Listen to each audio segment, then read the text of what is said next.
Hi student, good morning. आप सब कैसे हैं? आई होप आप सब अच्छे होंगे और सुरक्षित होंगे। स्टूडेंट, पिछले वीडियो में हमने चैप्टर फर्स्ट ध्वनि की कविता पढ़ी थी। उसमें मैंने आपको प्रसंग, भावार्थ, शब्दार्थ और क्वेश्चन आंसर दिए थे। अगर आपको उसमें कुछ प्रॉब्लम होता है, कुछ डाउट होता है, तो आप मुझे पूछ सकते हैं। आज हम इसी ध्वनि कविता में आगे कंटिन्यू पढ़ेंगे। पुष्प पुष्प से तंद्रालस लालसा खींच लूंगा मैं, अपने नवजीवन का अमृत सहज सींच दूंगा मैं। द्वार दिखा फिर दूंगा है मेरे वे जहाँ अनंत, अभी न होगा मेरा अंत।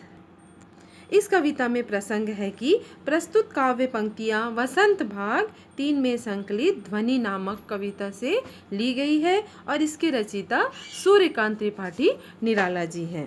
इस पंक्ति में कवि नींद में बोझिल, तंद्रा मतलब आलस में डूबी कलियों को जगाने और अपने जीवन में अमृत सींचकर हरा भरा करने का वर्णन कर रहे हैं।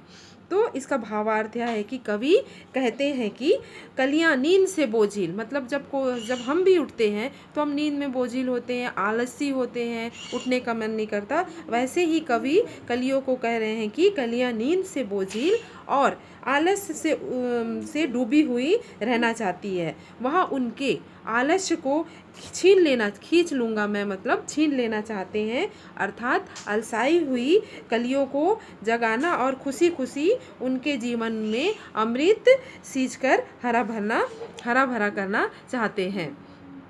द्वार दिखा दूंगा फिर उनको है मेरे वे जहाँ अनंत, अभी ना होगा मेरा अंत। इसमें कवि कहते हैं कि कलियों को पुष्प बनाकर वे उनकी सुंदरता और महक को बिखेरना चाहते हैं। इस प्रकार हरी भरी रंगीन कलियां और खिले हुए फूलों को कवि उन वह दरवाज़ा दिखाना चाहते हैं जहाँ पर जीवन का असीमित संसार फैला हुआ है। इस प्रकार कवि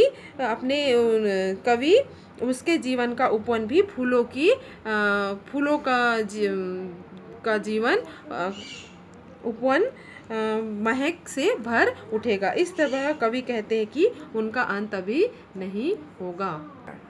अब इसमें आगे है प्रश्न उत्तर।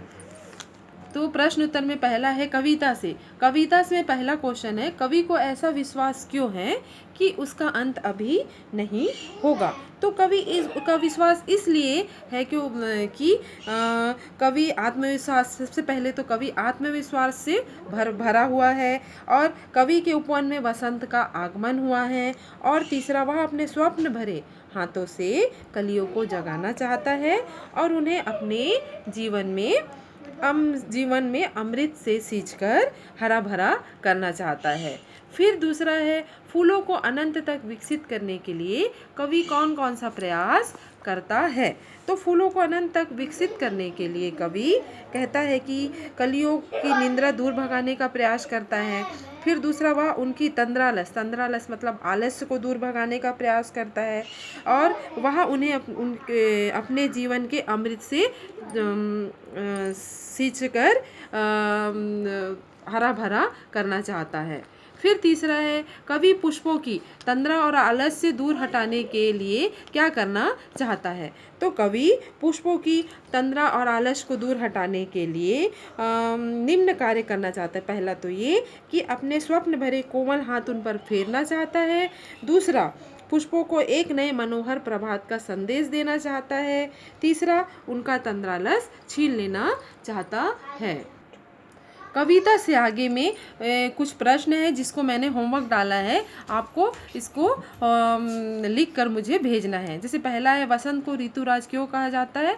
इसको लिख कर मुझे भेजना है। फिर दूसरा, वसंत ऋतु में आने वाले त्योहारों के विषय में जानकारी एकत्र करना है कि कौन कौन से त्योहार आते हैं और किसी एक त्योहार पर निबंध लिखकर भेजना है। फिर तीसरा, ऋतु परिवर्तन का जीवन पर गहरा प्रभाव पड़ता है। इस कथन की पुष्टि आप किन किन बातों से कर सकते हैं, तो इसका भी आपको लिख कर भेजना है। जैसे ऋतु परिवर्तन में आ जाएगा खान पान, हर ऋतु में पहनावा, हर ऋतु में त्यौहार, हर ऋतु में हमारा स्वास्थ्य कैसा रहता है, ये सब को लेकर आपको लिखना है।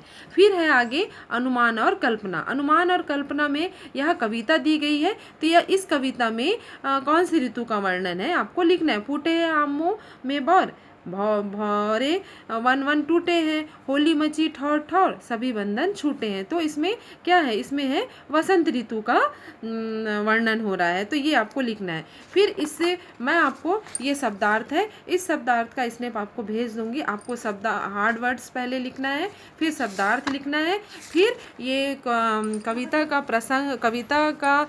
प्रसंग व्याख्या लिखना है, फिर जो क्वेश्चन आंसर के स्नैप मैं आपको भेज दूंगी, आपको वो लिखना है। और ये उसके बाद मैंने जो होमवर्क आपको दिया है, इस होमवर्क के क्वेश्चन आंसर आपको लिखना है। और अनुमान और कल्पना में लास्ट में आपको लिखना है कि वसंत ऋतु का वर्णन है।